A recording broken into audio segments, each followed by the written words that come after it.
How do we shorten long sales cycles?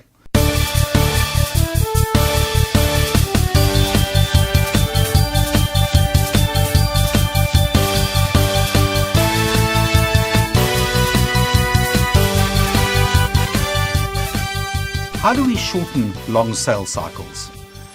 We've all had those deals that drag on for months on end, and we never get to close that deal, and eventually it falls off the sales pipeline, or it takes 18 months to close. Let's unpack what makes those deals take so long. It all boils down to two fundamental basics that have to be in place. First and foremost, we need to understand that there's a need, that the customer's need is either just a straightforward need or a compelling need. Let's think for a minute at home. Right now at your house, you will have something that needs to be attended to. A squeaky door, a broken cupboard, something that needs to be attended to. And it drags on for months on end. But if in the middle of the night, your geyser starts leaking and dripping on your head, you will straight away get that fixed. That's the difference between a need and a compelling need. So the first thing we have to ask ourselves when we have got a deal that we're working on, is the need in the mind of the client compelling, or is it just a need? Because if it's just a need, you could be waiting one heck of a long time before the person actually gets around to buying something to fix that need. So we have to make that need compelling. That's the first thing. The second thing is, if we are not talking to the decision maker, we might be speaking to somebody that the decision maker is talking to. And that person might be convinced that this is a compelling need and needs to be attended to.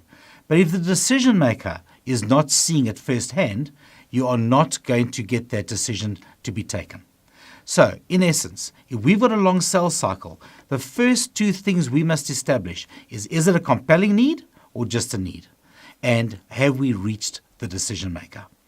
I'll give you an example. Someone knocks on your door and says, I'm selling these geyser pressure valves. Would you like to buy one?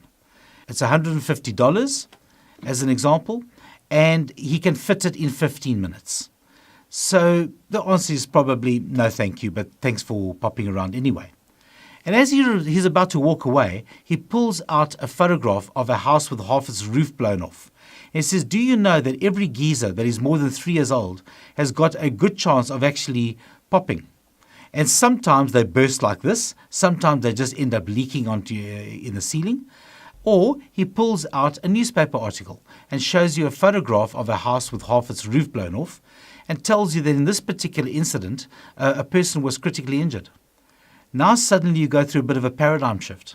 And the chances of you now being interested in buying one of those valves for $150 that can be installed there and then starts becoming a lot higher, because he's moved you from having no need to being interested to now reaching a point where it is a critical need. And that's what we've got to do in selling. And there's a simple term for this process of moving a person from a need to a compelling need. It's called selling. That's what selling is. It's powers of persuasion, getting people to see things differently. So if your sales cycles are not going as fast as you want them to, analyze it and look why, and ask those two basic questions. Is it a compelling need, firstly, and secondly, have we reached the decision maker? And if you cannot positively answer yes to both of those questions, you are going to be in for a much longer sales cycle than should be the case.